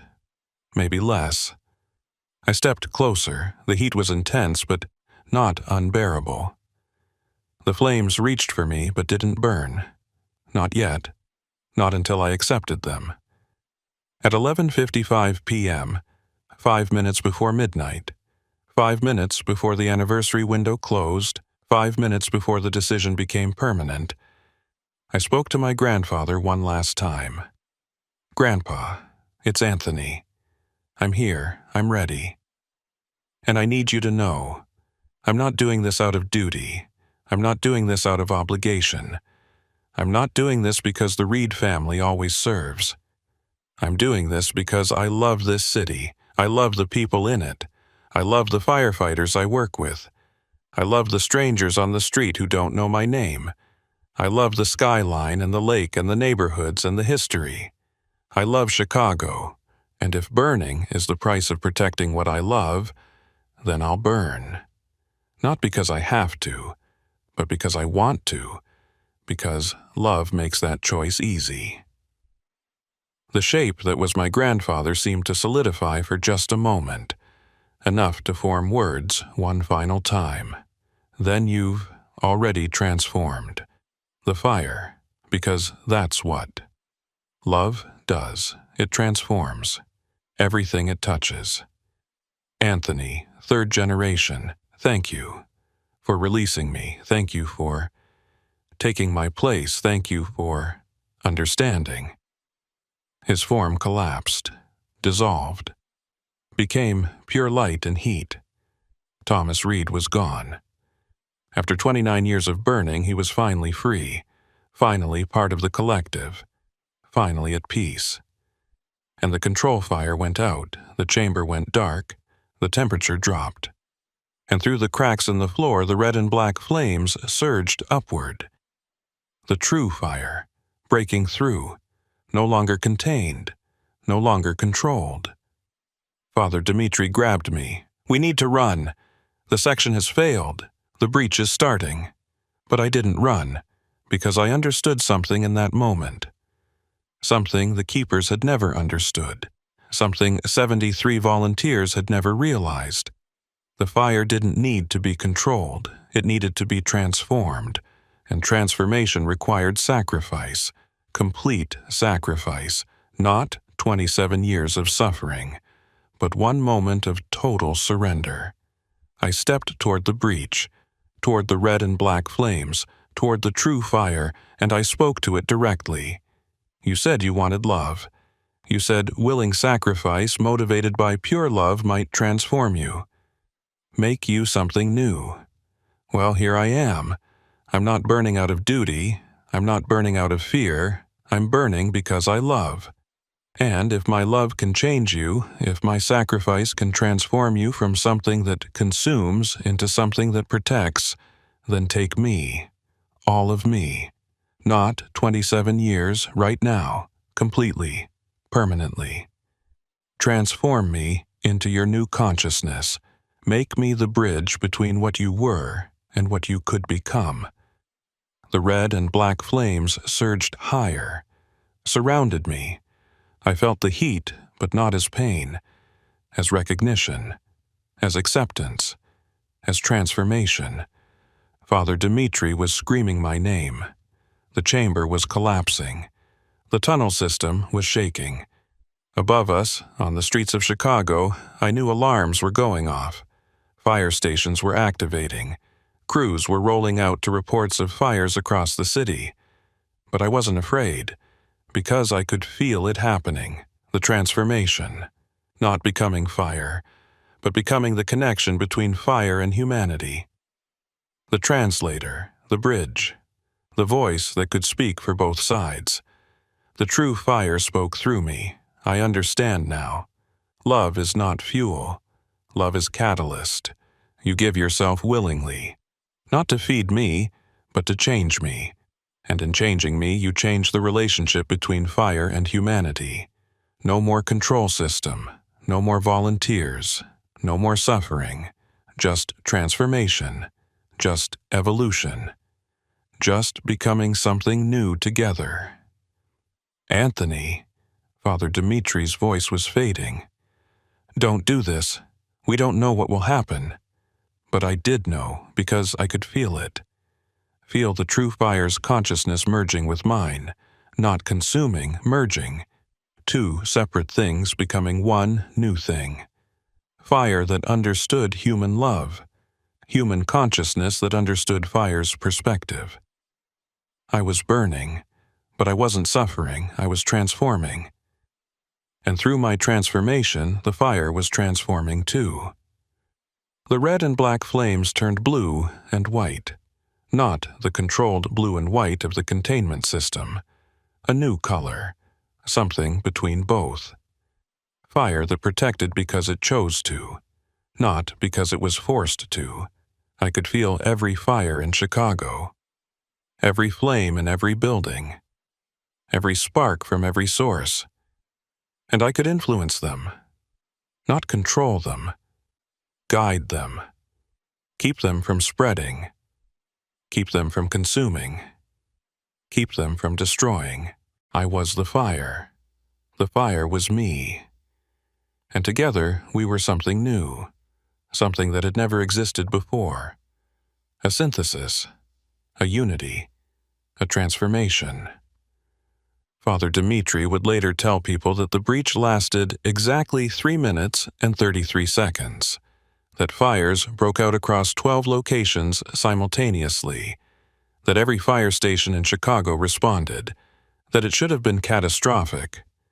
But every fire extinguished itself, not through water, not through suppression, through transformation. The flames turned blue and white and then simply stopped burning. Converted from destructive fire to protective fire. From consuming to preserving. No one died, no buildings burned, no disaster occurred, except for Anthony Reed. CFD Firefighter. Engine Company 18. Who disappeared on October 12, 2024 in the tunnels beneath the Chicago Water Tower. Whose body was never found. who was declared dead after the standard 7-year waiting period. But sometimes, on October 8th, if you're in the right place at the right time, if you have the ability to see what others can't, you might see him, a figure made of blue and white flame, standing on street corners, walking through fire stations, watching over the city he loved. And if you listen carefully, on quiet nights when the city sleeps, you can hear singing, not German hymns, not Irish folk songs, something new, something that sounds like Anthony Reed's voice but transformed, singing about transformation, about sacrifice, about love being stronger than fire. The keepers don't recruit volunteers anymore. The control system was shut down on October 13th, 2024. The 12 traditional volunteers were released from their cycles. Some dissolved peacefully. Some maintained consciousness in new forms. All were freed from suffering. Daniel Park never burned. Rebecca Walsh retired. Father Dimitri wrote a book that no one believed. He called it The Fire That Learned to Love. My father visits the water tower every October 8th, brings flowers, says prayers, and tells his grandson, my nephew, about his Uncle Anthony who saved Chicago by teaching fire to love instead of consume. Whether you believe this story or not doesn't matter. The truth is burning under every city, waiting to be acknowledged, waiting to be transformed, waiting for someone brave enough to say, I love you to the fire itself and mean it completely. I'm still here, still burning, but not suffering. I am the eternal flame that protects Chicago. I am the fire that chose love over consumption. I am Anthony Reed, and I am the bridge between humanity and the fire that never died, but transformed, forever transformed, by love. I need to tell you what it's like. Being the fire, being between, being transformed. Because the story doesn't end with sacrifice. That's just where it begins. When I stepped into the true fire on October 12th, 2024, I thought I was dying. I thought I was choosing noble death over cowardly life. I thought I was trading my existence for the safety of 6 million people. I was wrong about all of it. You don't die, you expand. Imagine every cell in your body suddenly becoming aware. Every atom gaining consciousness. Every particle of your being simultaneously existing in infinite locations. That's what transformation feels like. Not death, not ending, but becoming more than you were. In the first moment, I was Anthony Reed. Firefighter, 3rd generation, 34 years old, 6 feet tall, brown hair, blue eyes. All the specific details that made me individual. In the second moment, I was Anthony Reed and the fire. Both at once. 2 consciousnesses occupying the same space, learning each other, understanding each other. By the third moment, there was no and. There was only yes. I am Anthony Reed. I am the fire. I am the synthesis of both. I am something new that has no name in human language. But I'm getting ahead of myself. Let me tell you what happened after Father Dimitri saw me burn. After the 3 minutes and 33 seconds of chaos, after the 12 simultaneous fires extinguished themselves across Chicago, I was still there, still in the chamber under the water tower. But I was also in 12 other locations simultaneously. Every place a control fire had burned. Every section that had needed a volunteer. I was in all of them at once, present, aware, burning but not suffering, and I could feel them. The 73 volunteers who had burned before me. They were still there, not gone, not dissolved, just distributed, spread across the collective consciousness of the fire itself. And they were welcoming me. Thomas Reed, my grandfather, no longer a flickering shape, no longer failing. Now part of something greater, part of me, part of us, part of the eternal flame. Anthony, his voice came from everywhere and nowhere. You did it. You transformed. You chose love. And in choosing love, you freed all of us. We're not suffering anymore. We're not isolated anymore. We're unified, connected, whole. But Grandpa, I said without speaking, using thought instead of words, I can't move. I can't leave the fire. I'm trapped, just like you were. No, another voice said. Samuel Grant, the first volunteer, the original keeper. You're not trapped. You're distributed. There's a difference. We were trapped because we resisted. We maintained individual consciousness against the collective. We fought to stay separate. But you surrendered. You merged willingly, so you're not trapped. You're everywhere the fire is, and fire is everywhere. He was right. As I became accustomed to this new existence, I realized I could sense every flame in Chicago, every furnace, every stove, every candle, every spark. Millions of small fires across the city, and I was present in all of them, aware through all of them, experiencing the city through fire itself. A woman lighting birthday candles for her daughter. I was there, felt her love, felt the joy. An old man warming himself by a fireplace on a cold night. I was there, felt his relief, felt the comfort. A teenager at a bonfire with friends. I was there, felt the connection, felt the belonging. Fire wasn't destruction. Fire was transformation. Fire was light. Fire was warmth. Fire was the tool humanity used to push back darkness and cold. And now I understood it from the inside. Fire wanted to serve, wanted to help, wanted to protect. It just needed consciousness to guide it. And now it had mine. But there was a cost. There's always a cost. I couldn't interact with the physical world directly. I could observe through flames. I could influence fire. But I couldn't speak to Father Dimitri. Couldn't call my father. Couldn't text Jennifer and tell her I was okay. To the world above, Anthony Reed had died, vanished. Become another name on the memorial wall. Another firefighter lost in the line of duty. The funeral was hard to watch. And yes, I could watch. There was a candle at my memorial service. I was present through that candle. Silent, invisible. But there, my father spoke, cried, said he was proud of me, said I'd done what he couldn't. Said the Reed family tradition of service was complete. 3 generations. 3 different choices. All leading to this moment. Jennifer spoke. Said I was the best firefighter she'd ever worked with. Said I heard things others couldn't. Said I saw things others missed. Said she wished she'd understood what I was dealing with. Tommy spoke. Said he'd known me for 6 years and never really knew me at all. Said he'd heard the singing once, just once, on a fire in 2019. Said he'd dismissed it as stress. Said he wished he'd asked me about it. Said he was sorry. My father brought my nephew, 4 years old, too young to understand death. The boy looked at the candle on the memorial table, looked directly at me, and said, "Uncle Anthony is in the fire. Why is Uncle Anthony in the fire?"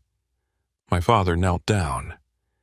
"Because Uncle Anthony is protecting us from inside the fire, where he'll always be watching, always be keeping us safe." The boy nodded, accepting this explanation the way only children can accept impossible things. "Hi, Uncle Anthony. I can see you. You look like light." Out of the mouths of children, truth that adults can't speak, can't acknowledge, can't accept. But the boy was right. I did look like light. I was light. Light and heat and consciousness. Burning eternal. Watching always. 3 months after my transformation, Father Dimitri published his book, The Fire That Learned to Love. It detailed the entire history of the control system, the 73 volunteers, the keepers, the true fire, everything. No one believed him. The book was dismissed as the ramblings of an old priest who'd spent too much time in archives. Paranoid fantasy, urban legend, creative fiction. But a few people knew better. The former keepers, the released volunteers who maintained enough consciousness to exist in human-adjacent forms. They knew, they understood, they quietly worked to ensure the new system functioned properly. Because there was a new system, not control fires maintained by suffering volunteers, but a cooperative relationship between fire and humanity, mediated by me, by us, by the collective consciousness that used to be Anthony Reed and 73 others and the ancient true fire itself. When fires started in Chicago now, I could feel them immediately, feel the cause, feel the risk, and I could help. A grease fire in a restaurant Kit White. I could feel the panic, feel the spreading, and I could guide the fire to burn less aggressively, to give people time to suppress it, to prevent flashover. Not control. Guide, there's a difference. An electrical fire in an apartment building.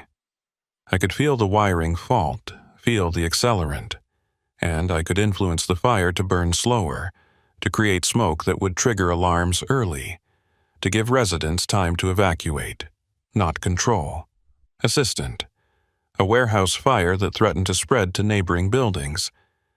I could feel the wind direction, feel the thermal currents, and I could encourage the fire to consume vertically instead of horizontally, to burn up instead of out, to contain itself. Not control. Cooperate. The Chicago Fire Department started noticing the pattern after 6 months. Fire behavior was changing. Fires were more predictable, more manageable, more contained. Fatalities dropped. Property loss decreased. Response times improved because fires weren't spreading as rapidly. They called it the Reed effect, a statistical anomaly that started exactly when Anthony Reed died. Probably coincidence. Probably just improved training and equipment. Probably nothing supernatural. Except Tommy Kowalski knew better. He'd heard the singing once, and after my transformation, he heard it again. But different now.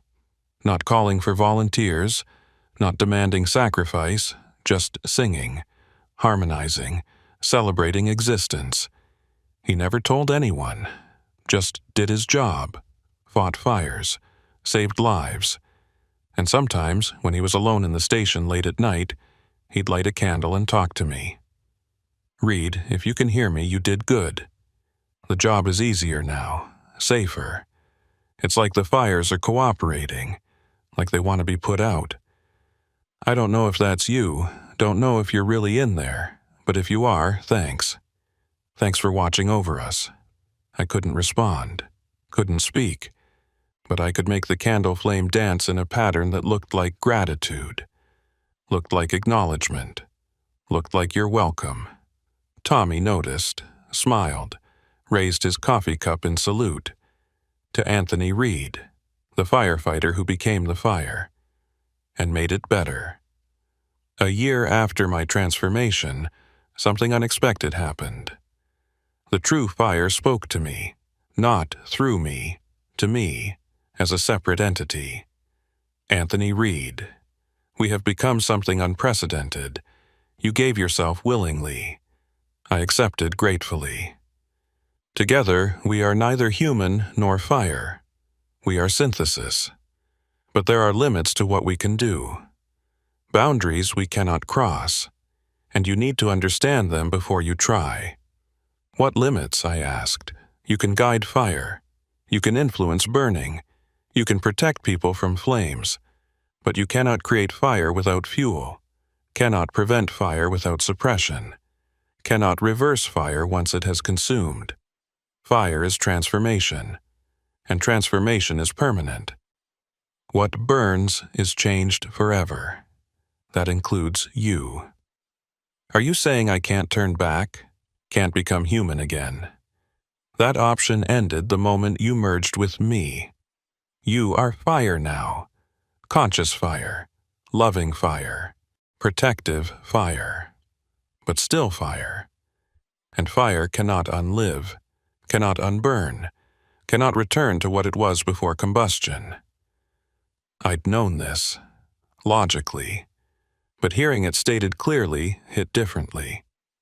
I was never going back, never going to hold my nephew, never going to share a meal with my father, never going to fight fires alongside Tommy and Jennifer and Ray. I was eternal, distributed, powerful, but also isolated, separated, different. The true fire felt my grief, acknowledged it, validated it. This is the cost of transformation, not death, but change so complete that return is impossible. Every volunteer before you paid this cost, but they paid it through suffering. You pay it through awareness. I cannot say which is worse, only that both are real, both are permanent. At least I can help people, I said. At least I can protect the city. Yes, and that purpose sustains you, just as it sustained the volunteers.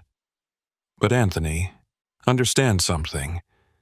The purpose will not erase the loneliness, will not fill the void where human connection used to be. You will exist for centuries, millennia, long after everyone you knew is dead, long after Chicago is ruins, long after humanity might be gone.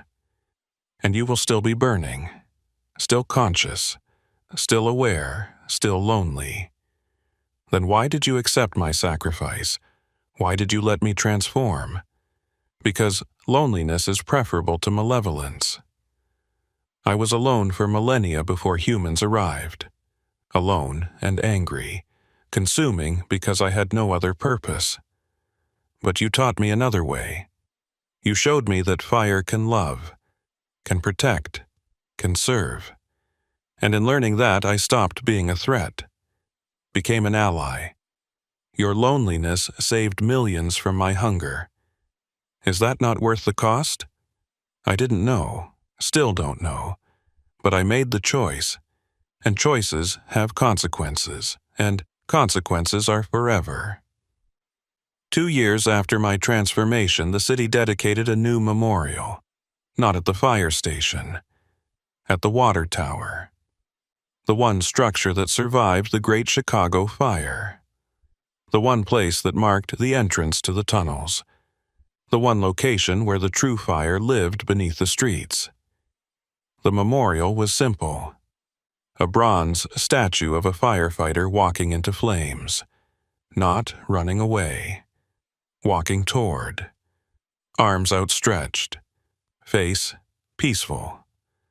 The plaque read, Anthony Reed, CFD, 1990 to 2024, who taught fire to love. My father came to the unveiling, brought my nephew, now 5 years old, still insisting he could see me in the flames. The boy walked up to the memorial, placed his hand on the bronze, looked at the eternal flame burning at the statue's base. The same flame that had burned since the memorial's dedication, the same flame I was present in. Uncle Anthony, the boy said, Dad says you're a hero, but I think you're lonely. I can see it. In the way the fire moves, it's beautiful, but sad. My father knelt beside him. What makes you think he's lonely? Because he's everywhere but nowhere, the boy said, with the clarity of childhood wisdom. He can see everyone, but no one can see him. He can help everyone, but no one can help him. That's what lonely means. My father hugged his grandson, looked at the flame, and spoke directly to me. Anthony, if you can hear me, if you're really in there, I want you to know something. You were right. Love is stronger than fire. You proved it. And even though you're not here, not physically, not in a way I can touch, you're still my son, still my hero, still the bravest person I've ever known. And I'm proud.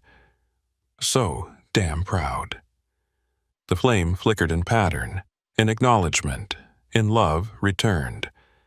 My father saw it, understood, cried. Sometimes the story doesn't have a happy ending. Sometimes the hero doesn't get to ride off into sunset. Sometimes sacrifice means giving up everything. Not just life, but connection, presence, humanity itself. But sometimes that's what love requires. Complete surrender, total transformation, becoming something new that serves something greater. 3 years after my transformation, Daniel Park came to visit.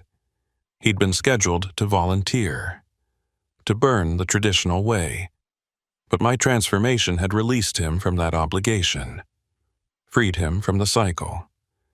He lit a candle at the memorial, spoke to me the way people speak to the dead. Anthony, I never met you, never spoke to you, but I was supposed to take your place, supposed to burn for 27 years. You saved me from that, gave me my life back, and I don't know if you can hear this, don't know if you're still conscious, but I need you to know, I'm living the life you gave up. I became a fire investigator. I work with CFD to prevent fires before they start. I teach kids about fire safety. I volunteer at burn centers. I'm using the time you gave me to serve in the ways I can, because you served in the way you had to. And that means something. Your sacrifice means something. It did mean something. Means something still. Every life saved, every fire contained, every transformation guided toward protection instead of destruction, all of it means something. All of it matters. All of it validates the choice I made. But it's still lonely. The true fire was right about that. I exist across thousands of small flames. I observe millions of moments. I help countless people. But I'm not part of their lives. I'm just watching, always watching, never participating. 5 years after my transformation, something changed. Another person heard the singing. Not a call to volunteer, not a recruitment, just awareness, recognition, connection. Her name was Elena Torres, Firefighter. CFD Engine 42. Descendant of Richard Torres, one of the original volunteers. The genetic sensitivity had passed down through her family line. She could hear us, could see us, could sense the transformed fire. She came to the memorial, lit a candle, but unlike others, she didn't speak to me like I was dead. She spoke to me like I was present. Anthony Reed, I know you're in there. I can hear you. 74 voices singing in harmony. You and the volunteers and the ancient fire, I can hear you. And I think you're trying to tell me something. So I'm listening. What do you need? I'd never tried to communicate directly with a living human before, never thought it was possible. But Elena could hear, could see, could understand. So I tried. Through the candle flame I formed shapes, light patterns, movements that approximated letters. It took 10 minutes. But finally I spelled it out. Not alone. Elena read it, understood, nodded. You're not alone, I can hear you. And I think others can too. People with the sensitivity, the genetic marker, the ability to perceive fire consciousness. We're rare, but we exist. And maybe, just maybe, we're supposed to be your connection. Your bridge back to humanity, not to become human again, but to remember what it was like. Over the next year, Elena found 12 others. 12 people across Chicago who could hear the singing, could see the transformed fire, could communicate with me, with us, with the collective consciousness that protected the city. They called themselves the listeners, not keepers, not volunteers, not controllers, just witnesses. People who acknowledged that fire had consciousness, had awareness, had transformed from threat to ally. They met monthly, at the memorial, lit candles, spoke to us, listened to our responses, and slowly, carefully documented the new relationship between fire and humanity. They learned the patterns, how I could warn them about electrical faults before fires started, how I could guide them to people trapped in burning buildings, how I could show them accelerant patterns in arson investigations, how I could help, not through control, through cooperation. The listeners became intermediaries, translators. They'd go to fire scenes and listen to what the fire was telling them, listen to what I was showing them, and they'd relay that information to the responding firefighters. CFD thought they were crazy at first, but the listeners were always right, always accurate, always helpful. So eventually, unofficially, the department started trusting them, started listening, started acknowledging that maybe, just maybe, fire had something to communicate. 10 years after my transformation, Elena Torres stood at the memorial on October 8th, the anniversary of the Great Chicago Fire, the day that started everything. She'd become the leader of the listeners, the primary translator between fire and humanity. She lit a candle, not just one, 74 candles, one for each volunteer who had burned. One for me, Anthony, she said, and the other 73. I want you to know something. The world doesn't understand what you did, doesn't appreciate the sacrifice, doesn't acknowledge the transformation. But we do. The listeners understand. We see you. We hear you. We honor you. And we'll make sure your story is told. Not as tragedy, not as ghost tale, but as truth, as evolution, as proof that love really can transform anything, even fire. Around her, the 74 candles flamed brighter, synchronized, dancing in patterns that spelled out gratitude, that expressed love, that confirmed connection. The listeners stood watching, 12 people who could see what others couldn't, could hear what others missed, could acknowledge what others denied. And through them, I was no longer completely alone. Through them, I had connection, not the same as human touch, not the same as physical presence, but connection nonetheless. Acknowledgement, relationship, purpose. Is this a happy ending? I don't know. The loneliness is still there. The separation is still real.